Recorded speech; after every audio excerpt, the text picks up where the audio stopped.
The truth is out there. Knowledge is power. This is the Prepper Podcast Radio Network. Hey Preppers, James Smith here. I've got a new advertiser to tell you about. It is ultimatepreppers.net. There's a couple brothers out of the Pittsburgh, Pennsylvania area that have this website. It's chock full of everything you need and at a decent price. Let me tell you, they've got a Mayday fanny pack kit for less than $30, a Guide 10 Plus Adventure Kit for solar power, 5-man tent for $89, tomahawks, GPS, go bags, so much more. Take a look at it. Freeze-dried food, supplies, you wouldn't believe it. Now, they also sell guns online, and they also have military surplus items. Now, new items are being added daily. If you order more than $100, items are shipped free.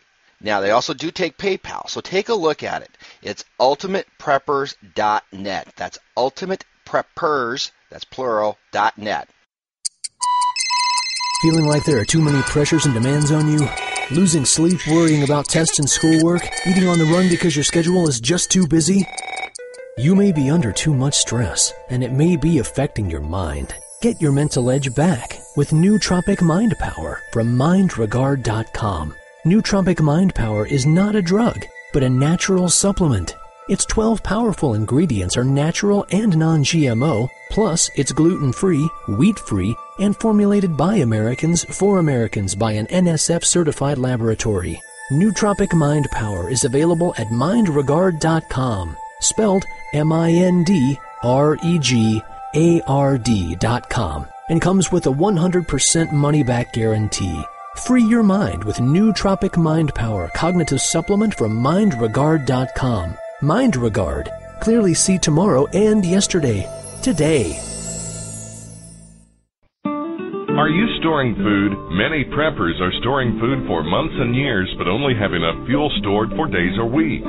Stretch your fuel storage by harnessing the power of the sun with a sun oven. Food can be baked, boiled, or steamed at temperatures of 360 to 400 degrees Fahrenheit with the power of the sun. Depending on where you are located, you can use the sun for 50 to 80% of your cooking, allowing you to preserve your fuel storage for rainy days. Sun-baked foods stay moister and have less shrinkage and don't burn. Sun-baked roasts are tastier and more succulent, and sun-baked bread has unparalleled taste and texture. Water can be heated in a sun oven for purification or personal hygiene. For the past 25 years, sun ovens have been proudly made in the U.S. They are durable, have a long life, and come with a 100% satisfaction guarantee. For a discount coupon, email podcast@sunoven.com. That's podcast@sunoven.com. This is KPRN-DB, broadcasting worldwide from Southeast Oklahoma, USA, to parts unknown. This is where Sun Tzu and MacGyver meet the Waltons.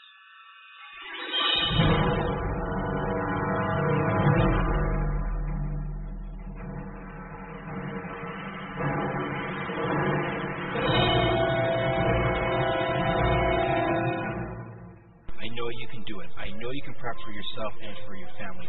I believe in you.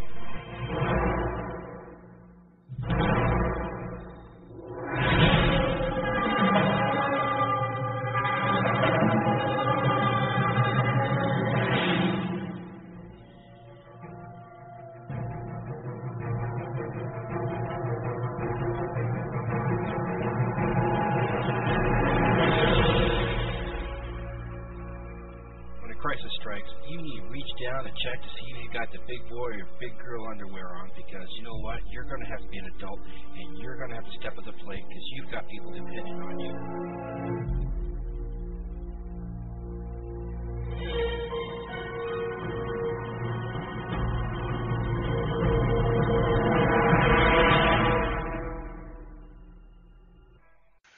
Good evening, preppers. James Smith, the Covert Prepper with the Covert Prepper Show. How's everybody doing today?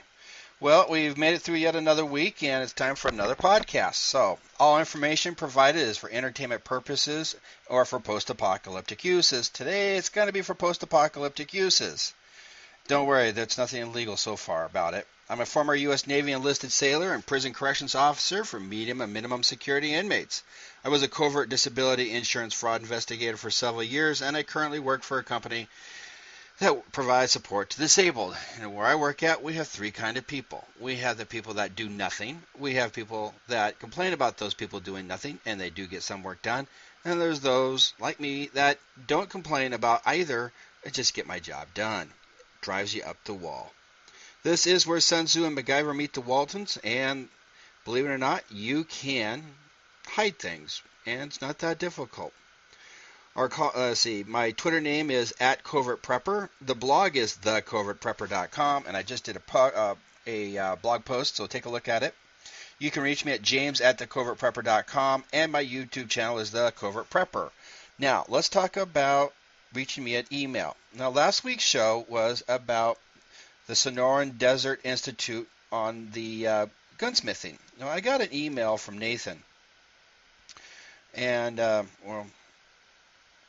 make sure it's the right name. Yes, Nathan. Now, he is a gunsmith, and he had taken, he felt that perhaps the SDI was not the best course for people to use. And he lists his reasons. And every last one of them is valid. But the purpose for the podcast was not necessarily to be an advertisement for any particular gunsmithing course. The purpose, and I hope everybody will understand what I'm about to say, is to get you to think about gunsmithing as an option. Now, one of Nathan's arguments is that there is a difficulty to find jobs. Yes, there is difficulty to find jobs if you're just starting out as being, for example, a gunsmith. Well, I got news for you. It's also very difficult striking out as an investigator. It's very difficult to strike out doing a lot of things. If you are very good at your skills, you will be picked up by somebody. Let me give you an example. Cabela's, the mecca of all huntsmen. It is probably a place where people may take their guns for repairs. Now, you may have somebody who's a total and absolute nincompoop when it comes to handling a firearm, when it comes to the gunsmithing aspect. And they will not last very long at a good place like Cabela's. They will be striking out on their own and may or may not do very well. So, again, the whole concept was not really to say, oh, you've got to go to SDI.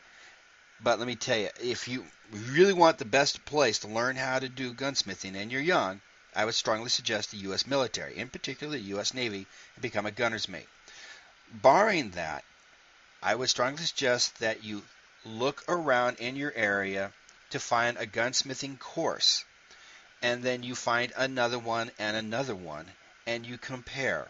You ask questions. You do your due diligence before you sign on the dotted line. There are a lot of things that people can learn just from videos. I happen to be a video type learner. I have to see it happen. I've done it in so many things, and it is the easiest way for me to learn a new skill, and I can learn it very quickly just by watching. And then there's by doing afterwards. I'm weird. I totally understand that. So Nathan's points were absolutely valid. SDI's points are absolutely valid in that this is a skill that anybody can learn, and that this is one that you should consider picking up for a post-apocalyptic purposes, or maybe earn a few bucks on the side. So thank you, Nathan, for writing. And I didn't want to respond because I wanted to give you a verbal response. He is, he is over here in Afghanistan. Now, I used to play in the sandbox over there, the kitty litter box. But I want you to understand that it's okay. I accept negative emails. My feelings were not hurt, and I apologize for not making it clear enough that gunsmithing is a skill. It needs to be learned. I don't care who you learn it from, so long as you learn it well, and you practice your trade well. All right, that being said, let's move on to the topic du jour. Hold on a second. I think I have an idea. Yes, I have an idea. I will tell you.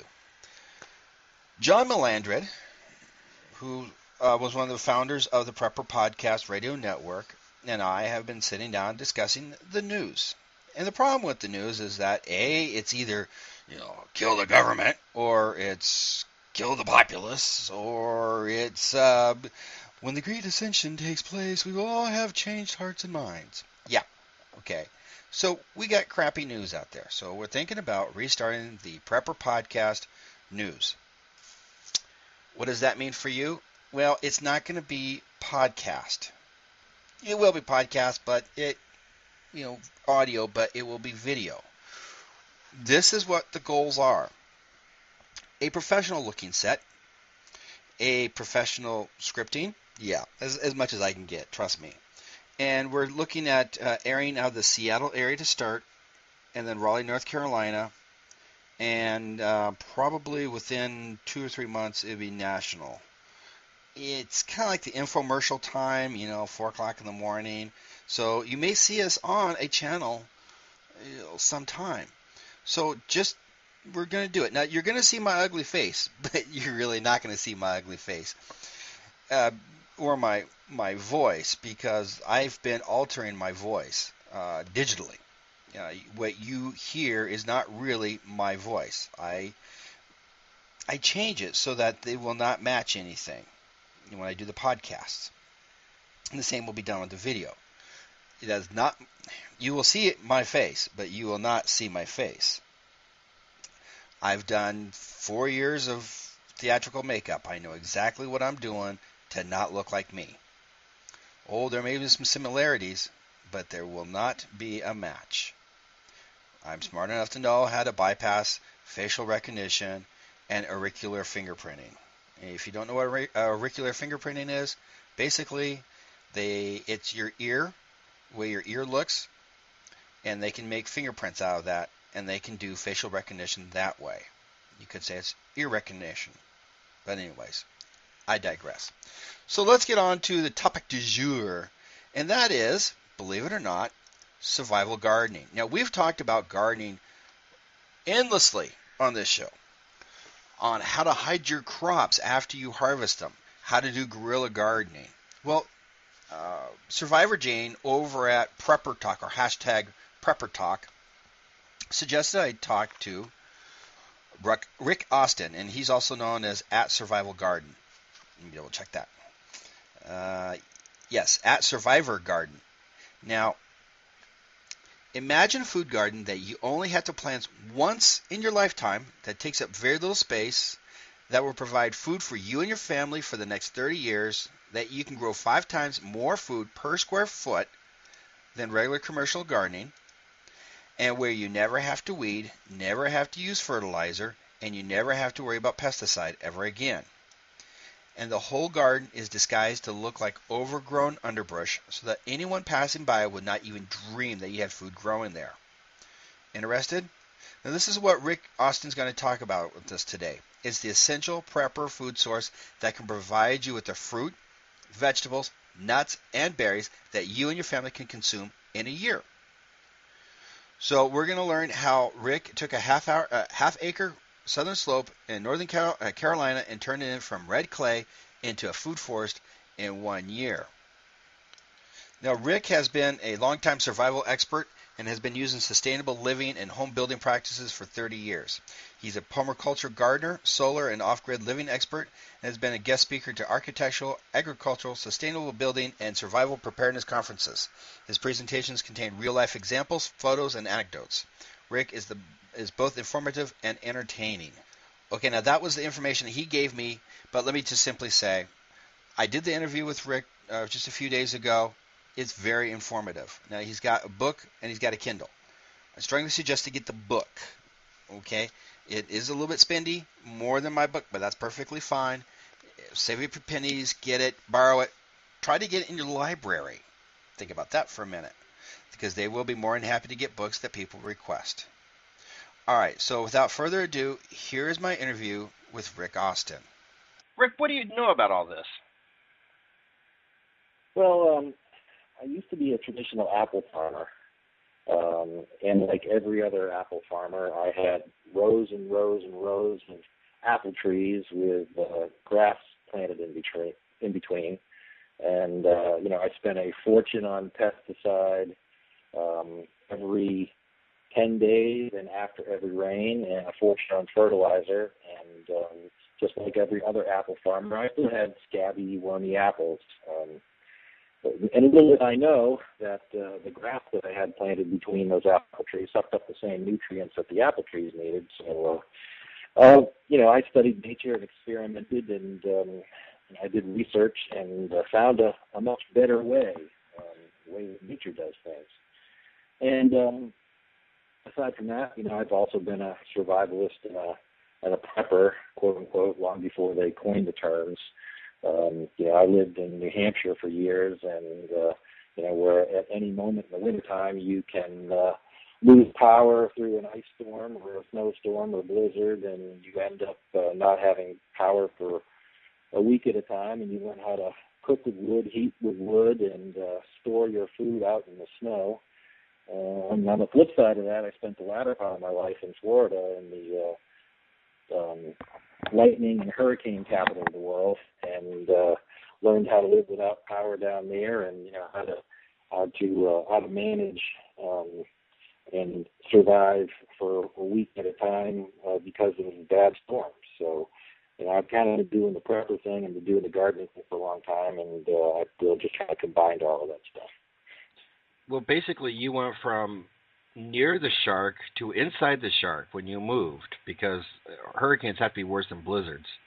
And the number of people in Florida versus New Hampshire, I'm sure, was just incredible.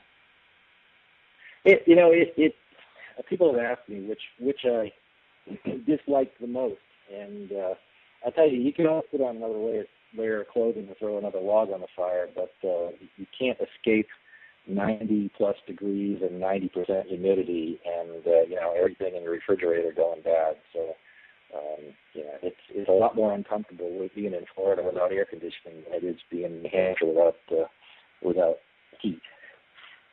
I absolutely agree with you. I live in a place called Frostbite Falls, and it is so much easier to get warmer than it is to get cooler, because we have horrible summers here too.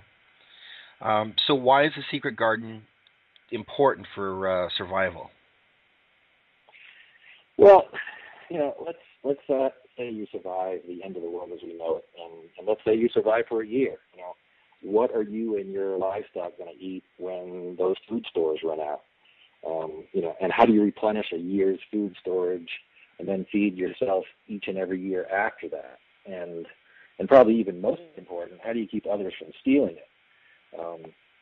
I do live presentations, and I show these pictures, and I show one picture of a row garden and one of a food forest, which the food forest just kind of looks like a forest, and row garden looks like a garden. And I ask people which one's a garden, and everybody says the row garden is, and I ask people which one creates the most food, and I quickly inform them that the food forest actually creates 5 times more food. And when I ask them which one will the starving hordes descend upon when they're hungry and looking for food, and it's obvious that anybody that has a row garden planted out front, it's an invitation to people that they've got either food in the garden or they've got food in storage in the house. So one of the beauties of this whole forest garden thing is that it really is kind of a camouflaged garden. Unless you are right on top of it looking up close at the particular plants, you really don't see the food growing there. Yeah, I'm a real big believer in the guerrilla gardening as well. It seems to make sense to me. If you don't know what's there, you're not looking for it, you're not going to see it. And so that's, in my opinion, one of the keystones of covert prepping. And what exactly is the secret garden of survival? Well, it's really what they call permaculture, which is basically just an acronym for permanent agriculture. It's basically a type of gardening where you plant once and then harvest for a lifetime. And you let nature do what nature does best. Typically, in my experience, man screws it up when he thinks he can do it better. And nature's been doing things that way for millions of years. And man, in the recent history with mechanized farming and using chemical fertilizers and pesticides, it has really not been a better job than nature has done in those millions of years. It's instead of planting every year in rows, you create this food forest that provides food year after year. And you do things that nature does. You plant things together that create a symbiotic relationship. I don't know if you've ever read the book or heard of the book Carrots Love Tomatoes, but it's kind of like that, where you're planting plants together that work well together. So, for example, if you're familiar with black walnut trees, if you ask people that are familiar with them, you ask them what grows underneath it, and most people will say nothing grows underneath it. And that's because the black walnut tree gives off toxins in its roots because it doesn't like competition. However, if you plant things like nightshades, like your peppers, tomatoes, currants, and that sort of stuff underneath it, those plants love that kind of stuff. So they do really well under a black walnut tree. So if you understand that and understand those relationships, you can have nature working the way nature normally works, and all your plants could be more successful because of those relationships. I also use plants to attract good bugs, that will kill off the bad bugs. 90% of the bugs out there are in fact good bugs, and in one way, shape, or another will prey on the bad bugs that you don't want to have. So if you plant things like herbs, and in particular mountain mint, which is a great camphor-producing plant, it is a great attractor of those kind of predatory wasps. Plus, it's also great for honeybees because it gives off an oil that the bees get on them. They bring it back to the hive, and that oil actually takes the mites off the bees that would normally kill a hive. Another example of things you can do is planting onions or garlic around the base of the tree, and mice won't go near it. And in the wintertime, gird your tree. If you plant daffodils around the drip line of your fruit trees, like your apple trees, deer won't go near it.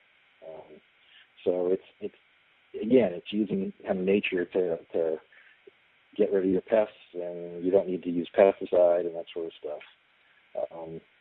In permaculture, instead of planting in rows, you plant in guilds, and those are almost like concentric circles where, your tree is going to have a drip line that shades stuff out underneath it, so the stuff that you plant underneath it is going to be stuff that likes shade.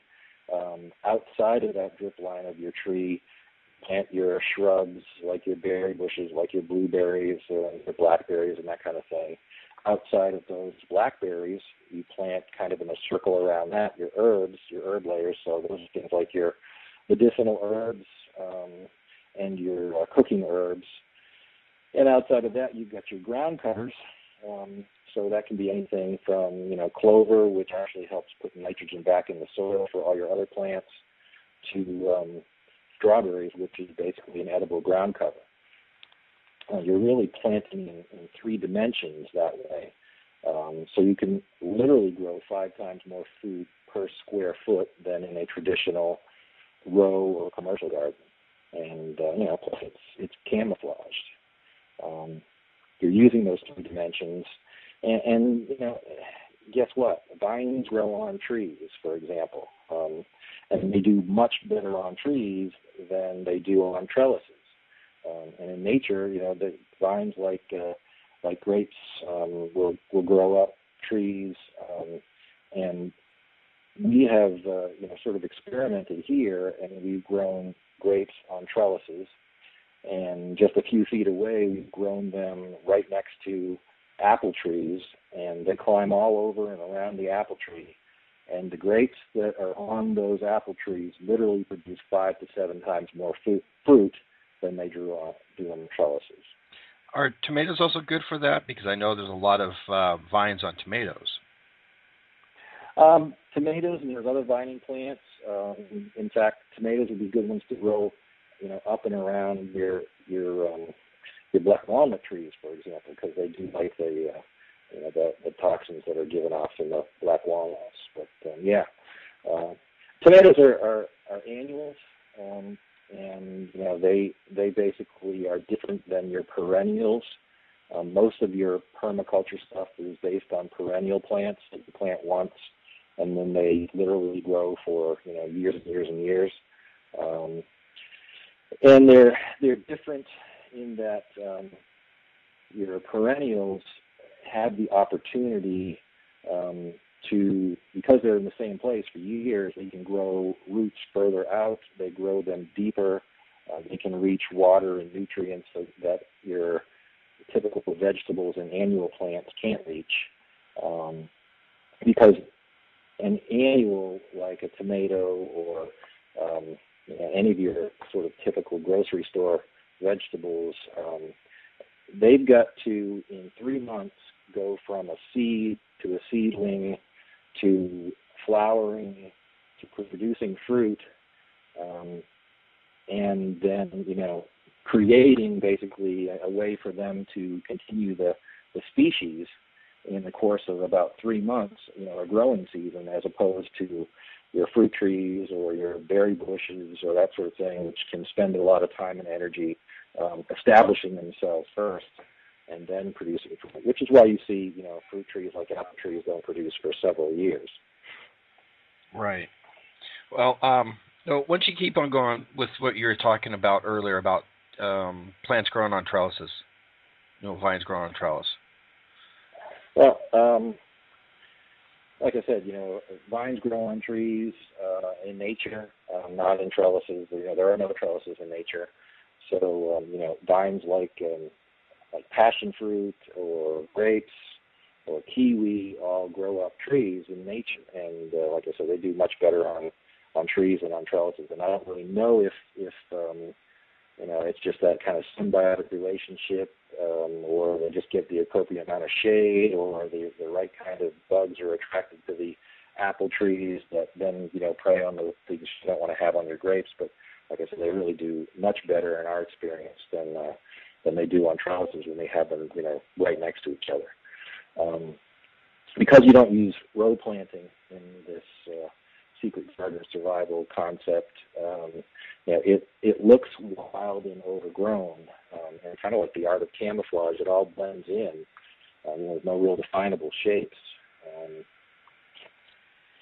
What this is not, I just sort of talked about what it is. What it's not is it's not work, because really, once you get everything established, all you're doing is harvesting. You don't weed. I like to tell people that weeds are just misunderstood plants. Weeds are, in nature, really just pioneer plants. So they will go in and take over a barren spot where nothing else will grow there. They get things established. They get the soil established. They hold on to the soil and keep things from running off. And they will literally add nutrients back to the soil. And when they die back, they make room for other plants who wouldn't be able to survive in that spot otherwise. So, you learn to actually appreciate weeds as opposed to pulling them out, because they actually do have a job in nature, and they do that job. It's not using pesticides, like I said before. 90% of bugs are good bugs, and they kill the bad bugs that you don't want to have.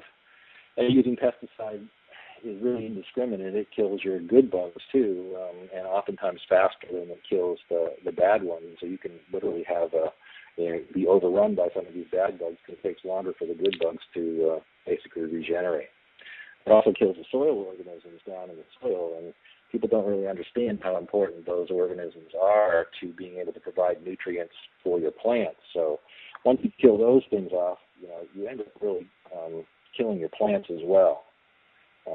And the other thing to think about too as a prepper is, where are you going to get pesticides after the end of the world as we know it, when there's no, there's no big box stores out there and that kind of thing. Likewise, it's not about using fertilizer. I like to make the analogy that when you feed your plants fertilizer, it's like giving them drugs. And when you create this drug-addicted plant, once you stop giving them that drug, they really come to depend on it, and they kind of wither and die. So, and the other thing is, where are you going to get fertilizer after the end of the world if we know it too? Yeah, it's hard to stock up on stuff like that, and so I figured how to do it myself through composting because that's a good way of doing some fertilizer. But so, what are the benefits of planting crops like this? Well, it'll once you get this garden established, it provides all the fruit, the veggies, the nuts and berries that you and your family can consume. Another great benefit is there's no need for watering. The best place to store water is in the ground. So we actually use berms and terraces to store that water. When we set up our garden, we created these little berms at the edges of our terraces so the water wouldn't run downhill, in streams, by using old dead logs that we then covered with soil. And then those logs actually decompose over time, and they add nutrients back to the soil. And when you set up these terraces with the berms, when water runs down the hill and lands on these flat spaces, it seeps into the ground, and underneath your berms is actually almost like a lens-shaped pool of water. So your plants are able to reach down and get that water when normally that would just all run downhill. So like I said, the best place to store water is actually in the ground. And the proof is in the pudding, as they say, because we've had a couple of droughts in our area since we started this whole thing. And when everybody else had their plants dying and were brown, we were lush and green. Another thing that we do is we also have little microclimates. When we set this whole thing up, we let a lot of the rocks that we turned over stay on the surface, and you use those to create a microclimate, because when a rock is exposed to the sun, it absorbs heat during the day, and at nighttime it gives off that heat. So you can plant some of your more sensitive plants around those rocks, and you literally can have a longer growing season because your plants get started sooner in the spring, and they keep producing longer into the fall, because they're not as affected by the frost, the early and late fall frost. So it's been amazingly successful for us. I mean, it's in 2 years, we went from absolute barren red clay that nothing would grow on to 12-foot-high blackberries. Plus the blackberries can be used as create a green fence and a hedge to keep not only deer and that sort of thing out, but also people you don't want walking through your garden too. Yeah, two-legged deer. Yeah, two-legged deer, yeah. All right. I'm just taking a look at some of the contents of your book here. Let's see here. Gray water systems, rainwater collection, vegetable herb garden, keyhole garden. Let's see. Preparing the ground by mulching and things of this nature. What have you tried to accomplish by writing this book? Well, the whole Secret Garden of Survival is based on years of research and experimentation and first-hand experience using permaculture concepts, in my homestead, orchard, vineyard, and berry farm. And these techniques work amazingly well. I mean, because you simply let nature do what it wants to do instead of trying to force nature to do what man wants it to do. All without using fertilizer and without using pesticide. And I've had such success that I've been asked to speak at numerous conferences to talk about that, and I've been teaching people how to do it on their own homesteads. And many of those people have asked me, if I would write a book on the subject. So I did. And one of the things, what I really tried to accomplish with the book is, kind of learning from my own experience. And so, I read, 30 different books cover to cover and took notes on different things when I was trying to set up my own, and it was hard to figure out what was what and where what went. So I tried to make my book really easy to follow and really easy to read. I tried to make it short and sweet so people could get down to the meat of the subject. I used a lot of color pictures and illustrations, even though my publisher said that this was going to be expensive. And it would be better for my readers to actually see how this is all done. So, the old adage that a picture being worth 1,000 words, since we have over 120 color pictures in the book, I guess I saved my readers from having to read over 120,000 additional words. I've got a really quick question for you. I've got a couple empty lots by my house. And there's some trees on there, and they've got leaves underneath. Now, if I'm going to do a secret garden, what do I do with all the leaves? Do I plant the seeds and then put the leaves back on top of them, or how would I do that? You want to have the infrastructure, the garden, right? So is the lot flat? Is it going downhill? It's flat. It's flat with shade. Okay. Leaves are fantastic compost. So it's we sort of cherish the fact that we've got oak trees, an old oak forest on either side of our garden, and those leaves fall, and they just make great compost and great mulch for the plants. So you literally can leave those things right where they are and plant around them. I really discourage people from tilling soil, because when you do, you turn the soil upside down. You end up killing a lot of those microorganisms that you need. So the best place to plant is in good soil that you've already got, and usually, when you've got a mature forest that you've cut down so that you can plant your garden, that's really great soil to start with. So I would just leave the dry leaves there, plant the seeds on top, or am I planting seeds, or am I putting plants into the ground? For the most part, if you follow this whole guild concept, you start with something like, your fruit tree or your nut tree. And then you think about, okay, how wide are these branches going to grow out? And typically, if you leave, a 20-foot diameter span from the center of that fruit tree, when it's mature, it'll kind of grow out to that area. So outside of that 20 feet, you plant things like your berry bushes. So if you've got blueberries or blackberries or cranberries or elderberries, whatever it is you want to plant there, you can plant those outside of that. And then you plant your herbs around those, and so you're not really planting seeds as much as you are planting plants. And then those leaves really help hold the moisture into the soil and protect the soil from stuff you don't want to have in there. Okay. So why don't you wrap this up then? Okay. Well. What I've found is that, and what we looked at when we tried to do this thing is, look at what people used to do before there was electricity and before there was commercial, chemical gardening out there. And, how did people survive for thousands of years?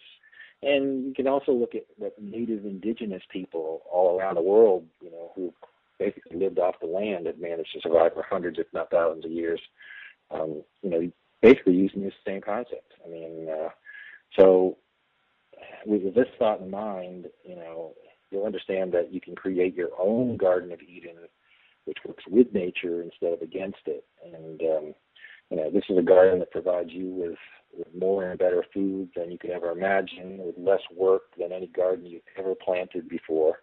And perhaps most important of all, your garden will be disguised to look like nature, so no one would ever assume that you had food planted there. Makes sense. So where can they get the book, The Secret Garden of Survival? You can get The Secret Garden of Survival right now at Amazon, Amazon.com, and it's available in both a hard copy or in the Kindle version. All right. How many pages off the top of your head, do you know? It's about, I think, 124 pages or so, and it is, again, every page has at least one photo on it. if not more. Makes sense.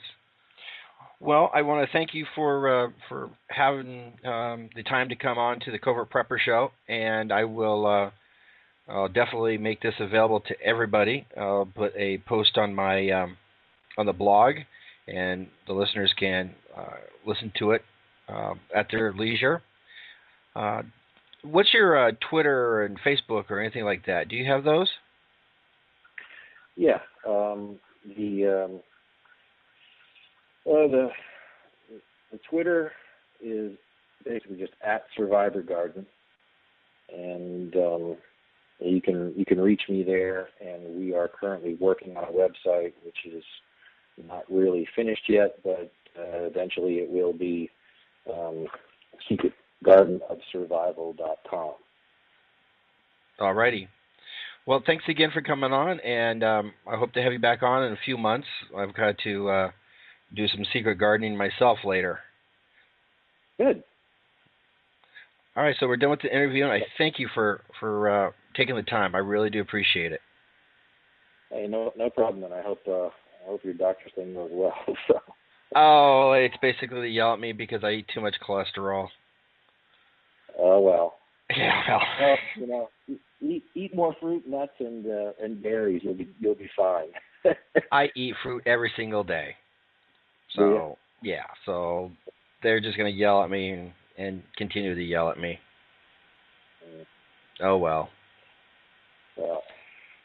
Well, thanks for taking the call, and I will send you a link to the posting. Okay. That'd be great, and if you need any photos or anything like that to go with the post, then just let me know. How about 2 or 3, like a bare land, and then the finished product type thing? Yeah, okay, I can do that. All right, I can do that. That works for me. All righty. Thanks a lot. All right, good. All right, thanks. Bye bye.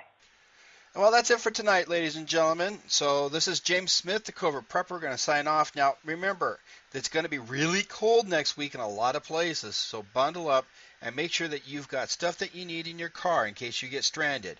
I'm talking the emergency Mylar blankets, some water, half-filled jugs of water, some extra food, some way of making fire, blankets, a sleeping bag, something to stay warm. Now, remember, you don't have to. You may be a victim of an accident where you're off the side of the road, but after that, I think you can survive if you just plan ahead. So James Smith saying bye-bye, and I'll see you guys next week. This is KPRN-DB, broadcasting worldwide from Southeast Oklahoma, USA, to parts unknown. Hey preppers, James Smith here. I've got a new advertiser to tell you about. It is ultimatepreppers.net. There's a couple brothers out of the Pittsburgh, Pennsylvania area that have this website.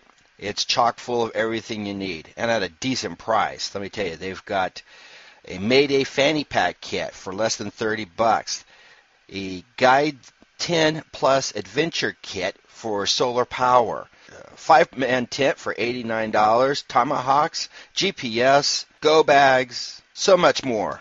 Take a look at it.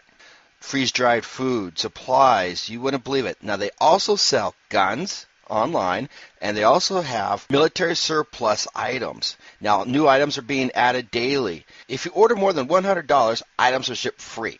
Now, they also do take PayPal, so take a look at it. It's ultimatepreppers.net. That's ultimatepreppers, that's plural, .net. Are you sick and tired of having your First Amendment harassed or censored on Facebook? Use no more, as we now have a new alternative to Facebook. It's called Awareness Act. Awareness Act is a social network designed for patriots, to be used by patriots, and is ran by patriots. Stand up and help in the fight to protect your constitutional rights. Patriots can create pages, blogs, videos, documents, articles, and so much more. We even have a unique news feed system that allows you to share, read, or connect with any patriot on Awareness Act. We are a dedicated tool for patriots to use against the tyranny our Constitution is facing. So if you're tired of having your rights infringed upon, come check us out at www.awarenessact.com. Again, that is www.awarenessact.com, the social network for patriots, not potatoes. Whether you take me for the fool I know that I can be, whether you see me eye to eye. Don't get caught with your pantry down. Try the most delicious Just Add Water storable food from Go Foods. No GMOs, no preservatives, no trans fats, no hydrogenated oils, and a 25-year shelf life. Enjoy it today and save money. Share it with others and earn money. Store it for the future and invest your money. You can't find better food for less anywhere. Made in the USA and guaranteed 100%. Plus, try it for free and decide for yourself at www.lovegofoods.com. To try it for free, go to www.lovegofoods.com. That's www.lovegofoods.com. The truth is out there. Knowledge is power. This is the Prepper Podcast Radio Network.